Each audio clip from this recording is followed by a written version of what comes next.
안녕하세요. 결혼을 준비하고 있던 20대 후반의 여성입니다. 왜 과거형이냐 하면 며칠 전에 파혼했거든요. 아직 부모님밖에 모르세요. 친구들이나 직장 동료들한테는 아직 털어놓지 못했습니다. 곧 알아차리겠지요. 뒤에서들 무슨 소리를 해댈지 걱정이네요. 이미 남자친구에게 정도 다 떨어졌고 미련도 없습니다. 그래도 위로받고 싶은 이유는 의미 없이 제 청춘을 낭비해버린 것 같아 너무 속상해서 그런가 봅니다. 저는 어려서부터 낯도 많이 가렸고 시끄러운 곳을 별로 좋아하지 않았어요. 그건 성인이 돼도 변하지 않는 성격이더군요. 그렇다 보니 퇴근 후에 직장 동료나 친구를 만나 맥주 한잔 하러 가는 것조차 즐겁지가 않았습니다. 그런 저를 잘 아는 친구가 독서 모임을 추천해 주더라고요. 뜻이 맞는 사람들끼리 모여서 같이 책도 읽고 와인도 한잔하는 그런 모임이었어요. 대체적으로 사람들 성격이 조용하고 느긋해서 부담 없이 참석할 수 있었습니다. 와인도 원하면 한 잔 정도 가볍게 마시는 분위기지 회식 자리처럼 시끌벅적 부어라 마셔라가 아니라 좋았네요. 그곳에서 남자친구를 만났습니다. 독서 모임이라지만 토론 같은 걸 하지는 않았기 때문에 정해진 몇 권 내에서 자기가 원하는 책을 골라 읽을 수 있었지요. 그런데 신기하게도 남자친구와 저희 독서 취향이 계속해서 겹치더라고요. 처음엔 우연이라고 생각했지만 나중에는 이런 걸 운명이라고 하나 싶을 정도로 그 빈도수가 잦았습니다. 그게 화두가 되면서 서로 말문을 트게 되었고 급속도로 가까워지면서 연인 사이가 되었네요. 남자친구는 당시 32이었고 빨리 가정을 꾸리고 싶어 했어요. 반면에 저는 아직 하고 싶은 게 많았기에 결혼까지는 생각하지 않고 있었습니다. 하지만 남자친구가 자기만 믿고 따라오라고 그러면 절대 후회하지 않을 거라며 확신을 주더라고요. 남자다운 그의 모습과 포부에 반해서 결국 남자친구와 결혼을 약속했습니다. 이후로는 급속도로 진행이 되어 금세 양가 어른들에게도 인사를 드렸고 상견례도 마쳤지요. 저희가 주로 상대의 성격을 보고 결혼을 결심했다면 어른들께서는 저희가 미쳐보지 못했던 점들을 확인하시는 눈치였어요. 양쪽 집안 다 노후 준비는 되어 있는지, 저희가 결혼할 때 얼마나 도와주실 수 있는지, 그런 현실적인 것들이요. 다행히 서로 뜻이 맞으셨는지 큰 문제 없이 결혼 허락을 받을 수 있었습니다. 그때만 해도 저도 남자친구도 그리고 양쪽 어른들도 이런 문제로 파혼하게 될 거라고는 결코 생각지 못하셨을 거예요. 파혼하게 된 이유를 말씀드리려면 일단 양가 어른들에 관해 간략하게 설명을 드려야겠네요. 남자친구의 아버님은 5남매 중 맞으셨고 어머님은 7남매 중 둘째셨습니다. 아버님을 제외한 다른 형제분들께서는 비교적 남자친구의 고향을 기준으로 서로 가까운 거리에 살고 계셨습니다. 반면에 어머님의 형제자매분들은 말 그대로 뿔뿔이 흩어져 계셨습니다. 외국에서 살고 계신 분도 계셨고요. 세월이 세월인 만큼 서로 다른 이유들로 흩어지셨겠지요. 제가 알 필요도 생각할 필요도 없는 부분이었습니다. 남자친구의 친척 어르신들이 어디 사는지가 파혼의 직접적인 원인이 된 것은 아닙니다. 진짜 원인은 남자친구의 부모님께선 제가 이 모든 분들을 일일이 찾아뵙고 인사를 드리며 소위 눈도장을 찍기를 바라셨어요. 만약에 제가 시간과 공간의 구애를 받지 않는 자유로운 상황에 있었다면 어려운 일은 아니었을 거예요. 불편했겠지만 최대한 남자친구의 부모님이 원하시는 대로 찾아뵙고 인사도 드리고 식사까지 대접해드렸을지도 모르겠네요. 하지만 남자친구와 마찬가지로 저도 직장을 다니고 있었습니다. 돈도 많이 주고 복지도 잘 되어 있는 대기업입니다. 그런 게 다 공짜겠어요? 엄청나게 바쁜 곳입니다. 마케팅 부서다 보니 일주일에 2-3번은 당연히 야근이 있고요. 예비 시댁 어른들께 인사하러 가야 되니까 야근은 못한다고 하면 회사에서 아마 바로 관두라는 소리 나오지 않을까요? 미취학 아동이 있는 선배들도 아무 소리 못하고 하는걸요. 게다가 남자친구는 남자친구대로 바빴기에 가정가구 등은 거의 제가 혼자 보러 다녀야 하는 상황이었습니다. 친정어머니가 도와주시긴 하셨지만 그렇다고 친정어머니 혼자 가구점에 가시게 한 뒤 영상통화 좀 걸어줘. 나 구경 좀 하게. 그럴 수도 없는 노릇이잖아요. 결국은 어쨌든 제가 움직여야 하는 상황이 대부분이었어요. 그렇다 보니 주말이라 해도 제대로 쉴 틈이 없었습니다. 그런 와중에 어머님은 계속 어른들께 언제 인사를 갈 거냐며 남자친구를 통해 잔소리를 하시니 저도 사람인지라 서운하고 섭섭했습니다. 게다가 정작 남자친구는 천하태평인 것도 마음에 안 들더라고요. 제가 남자친구에게 언제 시간이 되냐니까 한다는 소리가 자기 친척들은 자기 얼굴은 다 안다면서 저 혼자 다녀오랍니다. 결혼은 나 혼자 하냐고, 내가 뭐 한다고 혼자 인사를 다니냐고 화를 냈습니다. 가뜩이나 오빠가 옆에 있어도 어머님 아버님이 여전히 불편하고 어색한데 그분들의 형제자매들을 혼자 가서 만나고 오라니 말도 안 된다고요. 남자친구는 무슨 소린 줄 알았다면서 생각 좀 해보자고 하더라고요. 자기가 방법을 찾아본다면서요. 저는 남자친구가 정말 말귀를 알아들었는 줄 알았네요. 그리고 이틀 뒤 남자친구가 찾아온 그놈의 방법은 말 같지도 않더라고요. 기껏 한다는 소리가 자기가 어머님한테 상황을 설명했더니 그럼 당신이 같이 다녀준다고 하셨답니다.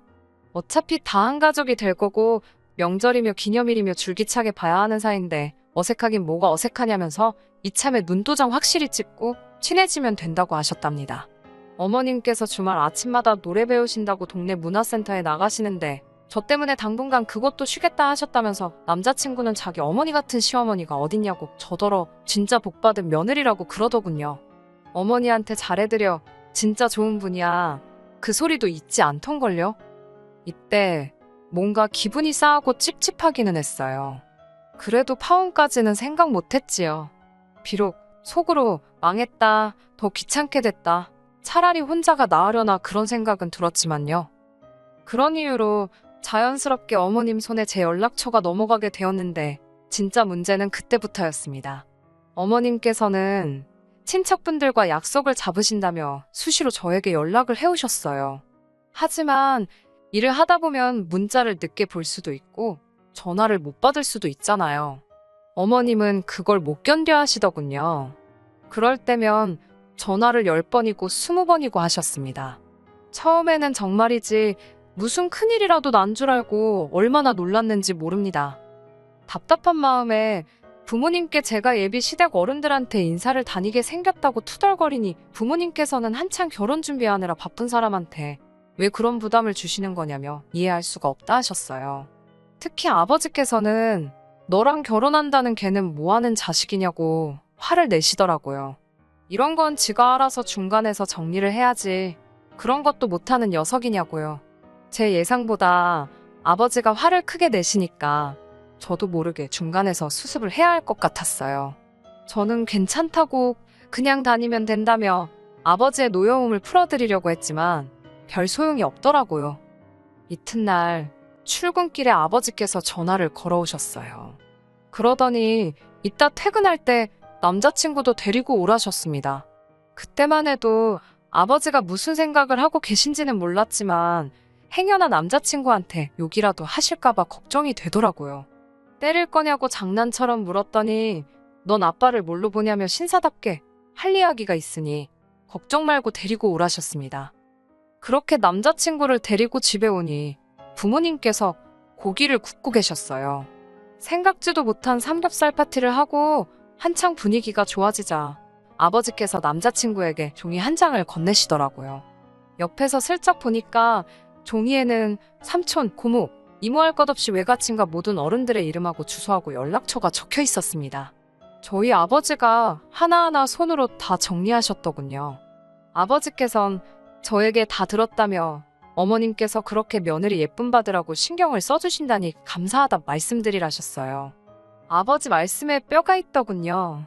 남자친구도 느꼈는지 약간 떨떠름한 표정으로 내내 하는데 아버지께서 당신도 사위가 예쁨을 받으면 좋겠다 싶어서 리스트를 만들었다며 앞으로 당신과 같이 주말마다 인사를 가자고 하셨습니다. 그제서야 남자친구 표정이 뭐라고 표현해야 좋을지 모르겠네요. 당황한 동시에 난처하면서도 짜증도 좀 있었고 차마 싫다 소리도 못하고 아주 복합적이었어요. 볼만하던걸요. 숨막히는 정적이 잠깐 흐르고 남자친구가 먼저 말을 꺼내더라고요. 뭔가 오해가 있는 것 같다면서 남자친구 부모님 쪽이건 저희 쪽이건 어른들께 인사는 둘이 같이 다니는 게 좋을 것 같답니다. 이런 일이 있고 나서야 상황이 좀 나아지는가 싶었어요. 남자친구가 어머님께도 이를 말씀드렸는지 어머님께서 갑자기 연락을 안 하시더라고요. 아버지에게도 감사했고 대처를 잘해준 남자친구에게도 고마웠어요.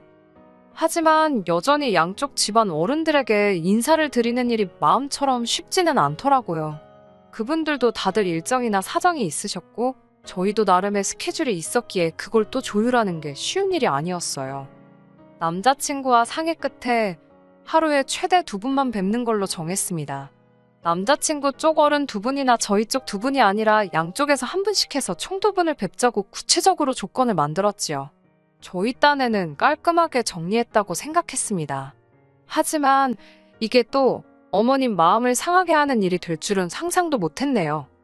첫 주에는 어머님 여동생분, 그러니까 남편의 이모님과 저희 외삼촌을 뵙게 되었어요. 이모님과 점심을 먹고 외삼촌과 저녁을 먹기로 했었지요. 이모님이 마침 서울 쪽에 나올 일이 있다고 하셔서 그럼 어머님까지 모시고 같이 점심을 먹어도 되겠냐며 남자친구가 묻더라고요. 이모님도 어머님이 안 계시면 어색하실 수도 있으니까 그러자고 했습니다. 그렇게 다 같이 식당에 갔어요. 분위기는 나쁘지 않았습니다.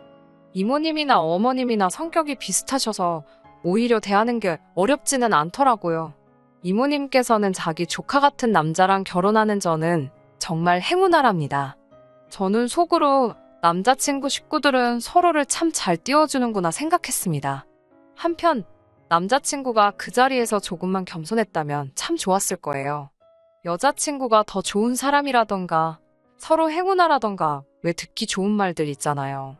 그런데 남자친구는 씩 웃으며 절 쳐다보면서 들었냐며 전 정말 보기 겨운 걸 알아야 된답니다. 저만 모르고 다른 사람들은 다 안다나요. 예비 시댁 식구들 앞에서 한마디 하기도 그렇고 그래 너 잘났다 라는 기분으로 어거지로 웃어 보이며 그래 하고 말았습니다. 어느덧 시계를 보니까 4시가 다 돼가고 있었어요. 삼촌이랑은 6시에 만나기로 했지만 이동 시간도 있고 저도 좀 쉴 틈이 있으면 좋겠다 싶어서 남자친구에게 슬슬 일어나자고 했습니다. 그런데 어머님께서는 이제 커피를 마시러 가자고 하셨습니다. 느긋하게 이야기를 좀 더 하자시면서요. 제가 어머님께 저희는 저녁 약속이 있어서 이만 가봐야 할 것 같다고 하니까 중요한 약속이 아니면 취소하랍니다. 저도 그러고 싶은데 외삼촌을 뵙기로 한 거라 안 될 것 같다 하니 외삼촌이면 당연히 이해해 주실 거라며 자꾸 약속을 취소하라고 그러시더군요. 남자친구까지 옆에서 한번 삼촌한테 전화라도 걸어보라며 저를 채근하더라고요. 혹시 다른 날로 미룰 수 있는지 여쭤보라면서요. 제가 우리가 시간이 없는데 무슨 다른 날이냐며 안 된다고 딱 잘라 말하고는 어머님 이모님께 양해를 구한 뒤 먼저 자리에서 일어났어요. 이튿날 어머님께서 전화를 걸어오셨습니다. 이걸 받았다면 제가 제때 이 전화를 받았다면 다른 결말이 저와 남자친구를 기다리고 있었을까요? 애석하게도 그때 저는 회의 중이었습니다. 회의 시간을 제가 정하는 것도 아니고 저희 회사는 보안상 회의 때는 회사에서 지급한 기기 말고는 가지고 들어갈 수가 없거든요. 게다가 엎친데 덮친격이라고 할까요? 평소라면 1시간 정도 걸리던 회의가 그날따라 한 30분 정도 지연되었습니다. 회의가 끝나고 자리로 돌아와 핸드폰을 보고는 기절하는 줄 알았어요. 부재중 전화가 62통이나 와 있었습니다. 이게 말이 되는 숫자인가요? 게다가 장문에 문자를 4통이나 보내놓으셨더라고요. 말이 문자지 이건 거의 편지나 다름없었어요. 당황한 제가 제대로 읽지도 못하고 남자친구에게 전화를 걸었어요. 무슨 일이라도 있나 싶어서요. 남자친구는 제 전화를 받자마자 왜 어머님 전화를 안 받냐면서 짜증을 냈습니다. 내가 일부러 안 받았겠냐고 회의 중이었다니까 갑자기 회사 욕을 합니다. 무슨 회사가 휴대폰도 못 쓰게 하냐면서 그러다 부모 죽으면 어쩔 거냐고요. 제가 뭐 사연 쓰면서 회사 내규를 읊을 수는 없지만 그런 만일의 사태를 위한 대비책이 다 있거든요. 저도 이때는 슬슬 속된 말로 스팀이 오르던 중이라서 쓸데없는 소리 하지 말고 할 말만 하라고 했습니다. 무슨 일이냐고요. 그러자 어머님께서 어제 저 때문에 개망신을 당하셨다며 울고불고 화내시고 난리도 아니셨답니다. 어떻게 시댁 식구하고 약속을 잡고서는 뒤로 또 계획을 세워놓을 수가 있냐면서 시댁 어른을 무시하는 처사랍니다. 외삼촌한테 전화해보라니까 전화하는 신용조차 안 하더라면서 이게 다 어머님 알기를 개똥같이 알아서 그런 거라나요. 저는 남자친구한테 더 말할 것도 없다고 제가 직접 연락해보겠다고 했어요. 어머님께 전화를 하니 금방 받으시고는 뚝 끊어버리시던걸요. 처음에는 실수로 버튼을 잘못 누르신 줄 알았습니다. 그런데 그렇게 3번이 반복되니까 일부러 그러신다는 걸 알겠더라고요. 저도 어이가 없어서 더는 안 걸었습니다. 급하시면 다시 하시겠거니 하고 내버려뒀어요. 그러자 아니나 다를까 한 5분 있다가 어머님께서 전화를 주셨습니다. 제가 전화를 받기가 무섭게 지금 저더러 뭐 하자는 거냐고 다짜고짜 소리를 지르셨어요. 도대체 왜 이렇게 화가 나셨냐니까 어떻게 우리 집안에 시집 온다는 애가 지 외삼촌 만난다고 시댁 식구를 물먹일 수가 있냐입니다. 제가 무슨 물을 또 먹였다는 말씀이시냐고 같이 4시간이나 있었는데 뭐가 부족하셨냐고 그랬어요. 지금 생각해보면 저도 이미 정신적으로 지치고 예민했던 상태라 어머님한테 내내하면서 애교스럽게 말은 못했습니다. 어머님께서는 다음부터는 시댁 어른들이랑 그쪽 어른들을 한날 보는 약속은 잡지 말라 하셨습니다. 결혼이 코앞인데 그럼 언제 다 인사드리냐니까 그쪽 어른들이야 너 크면서 질리게 보지 않았냐며 이제 시댁 어른들이 저한테 더 중요한 사람들이랍니다. 그러면서 저에게 정말 토시 하나 안 틀리고 너는 결혼하면 그 집에서 아웃이야. 아웃. 그러시는 거예요. 아웃이라니 그게 무슨 소리냐니까 이제 그 집 식구가 아닌 거랍니다. 저는 죽어도 시댁 귀신이 되는 거라나요. 아니 요새도 이런 말을 하는 사람이 있나 싶었더니 바로 남자친구 어머님이 그런 분이셨더군요. 제가 어이가 없어서 그럼 어머님은 아버님 친척분들한테만 잘하시면 되지 왜 어머님 형제 자매분들하고 왕래를 하시냐 물었습니다. 아버님한테 시집 오셨으면 어머님도 그 집에서 아웃된 거 아니냐고요. 제가 그런 식으로 대답할 거라곤 어머님도 생각을 못 하셨던 모양이에요. 잠깐 동안 말씀이 없으시더니 저더러 어른한테 말을 그따위로 하라고 배웠냐면서 저 들으라는 듯이 욕을 하시고는 전화를 끊으셨습니다. 분하기도 하고 억울하기도 하고 여러모로 화가 나서 감정을 주체하지 못하고 있는데 곧이어 남자친구한테서 전화가 걸려왔습니다. 누가 봐도 어머님 얘기를 듣고 걸었구나 싶었어요. 받을까 말까 잠시 고민을 했습니다. 받으면 100% 싸울 것 같았으니까요. 그렇지만 문제가 피한다고 피해질 문제도 아니다 싶었고 솔직히 어머님을 제가 감당할 수 있을지도 모르겠더군요. 그래서 일단은 받았습니다. 만약에 남자친구의 전화를 안 받았다면 전화 남자친구는 지금 어떻게 됐을까요? 제가 전화를 받자마자 남자친구는 대뜸 저에게 승질부터 냈습니다. 도대체 어머님한테 어떤 식으로 말을 했길래 어머님이 아까보다 더 화가 나셨냐고 저더러 미쳤냐고 일부러 그러냐입니다. 제가 어이가 없어서 웃었어요. 내가 미쳤다고 어머님 약을 올리겠냐고요. 약 올려서 나한테 득대는 게 뭐가 있겠냐고 오빠 눈에는 내가 그렇게 한가해 보이냐고 저도 악을 썼습니다. 어머님은 왜 자꾸 억지를 쓰시냐고 내가 무슨 오빠 집 귀신이 되냐고 어머님 말씀하시는 걸 듣고 있으니 결혼하면 명절 때 친정에도 못 가게 하실 것 같다고 따지고 들었어요. 그러면서 오빠라면 이 상황을 어떻게 하겠냐고 오빠 생각을 말해보라고 했습니다. 그러자 남자친구가 한다는 소리가 대뜸 여자들은 정말 이상하답니다. 그러면서 어찌됐건 제가 아랫사람이니까 그냥 나 잡아 잡수하고 죄송하다 하랍니다. 한다는 소리가 결혼하면 제가 남자친구 보고 살지 친정 식구들 보고 사냐면서요. 이건 또 그게 무슨 소리냐니까 막말로 자기가 제 친정 어른들한테 인사 좀 안 드렸다고 해서 자기를 어떻게 하겠냐는 거예요. 자기는 그런 거 하나도 겁 안 난다면서 저는 자기만 믿고 살면 된답니다. 아니 누가 그게 무서워서 이러는 거냐고요. 그리고 왜 자기가 뭔데 제 친정 어른들을 겁을 안 낸답니까?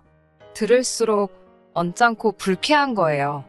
아무리 사랑하는 남자친구라도 친정 어른들을 자기가 뭔데 무시하나 싶더라고요. 오빠는 우리 삼촌이나 이모들이 안 무섭냐니까 뭐가 무섭냐입니다. 살면서 몇 번이나 보겠냐고요. 그래서 나도 오빠 친척들 하나도 안 무서우니까 인사 안 드려도 되냐고 물었습니다. 그러자 그건 다르답니다. 시댁 식구들은 원래 어려운 사람들이고 어려운 줄 아는 게 며느리 도리랍니다. 이쯤 됐을 때는 이미 마음속에 파오는 확정이었어요. 동시에 이런 썩어빠진 사상을 가진 남자가 제 남자친구였다는 게 너무 불쾌하더라고요.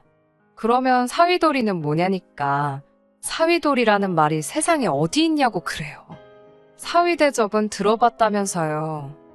그러면서 저더러 말 질질 끌지 말고 지네 엄마한테 전화나 빨리 하라길래 제가 죽었다 깨나도 그럴 일은 없을 거라고 했습니다. 내가 뭐가 아쉬워서 어머님을 달래가면서 결혼을 하냐고 난 그렇게까지 오빠랑 결혼할 생각은 없다고 했어요. 그러자 갑자기 남자친구가 아무 말도 안 하더라고요. 몇 분쯤 지났을까 진심이냐입니다. 진심이라고 난 아쉬울 거 하나 없다고 했어요. 오빠보다 어리지 돈도 벌지 손해볼 거 하나 없다니까 남자친구 목소리에서 약간의 짜증과 다급함이 느껴지던걸요. 왜 일을 복잡하게 만드는 걸 넘어서 크게 만드냐며 그냥 사과만 해달랍니다. 그러면 자기가 수습을 한다고요. 그래서 아니 수습할 거 없다고 어머님 혼자 화를 내시던 쓰러지시던 뭐 알아서 하시겠지라며 내 눈앞에서 그러시는 것도 아니고 난 아무 생각이 없다고 했습니다. 그리고 이제 전화하지 말라고 했어요. 시간 아까워 죽겠다고요. 너네 엄마 성질 더러운 거 잘 알겠는데 나도 성질 더러우니까 그만 건들라고 했습니다. 그리고 너네 엄마가 성질 안 죽이면 넌 평생 장가 못 갈 거라고 어떤 얼빠진 여자가 그런 시어머니를 모시겠냐고도 해줬고요. 잘한 것 같은데요. 제 할 말만 다 하고 남자친구를 비롯한 관련된 모든 연락처들을 차단시켜버렸어요. 매달리던지 말던지 제 알 바도 아니고 알고 싶지도 않았고 더 이상 시달리기도 싫더라고요. 친정 부모님한테는 바로 말씀드렸습니다. 다행히 어머니는 이혼보다 파혼이 낫다며 별 말씀 안 하시더라고요. 하지만 아버지는 그 자식 저번에 그렇게 알아듣게 말을 했으면 똑바로 해야지 멍청한 건 답도 없다며 그렇게 살게 내버려두랍니다. 그러면서 저더러 당신 딸 용기 있다고 멋지다고 그러시던걸요. 이후로 한동안 아버지가 회사에 데려다 주시고 데리러 와주셨어요. 시간이 여의치 않을 때는 직접 택시를 불러주셨고요. 이 밖에도 아버지가 나서서 저를 많이 챙기셨습니다. 그래 뉴스에 워낙 흉흉한 소식이 많았기에 부모님이 꽤나 걱정하셨거든요. 지금은 회사와 집만 왔다 갔다 하면서 조심조심 지내고 있습니다. 한 3달 정도 지나면 일상으로 돌아갈 수 있겠지요? 부정물을 보시거든 피해가세요. 돌아서 가세요. 얼마나 깊은가 궁금하다고 발 담궈보지 마시고요. 끝까지 들어주셔서 감사합니다. 오늘의 사연은 여기까지입니다.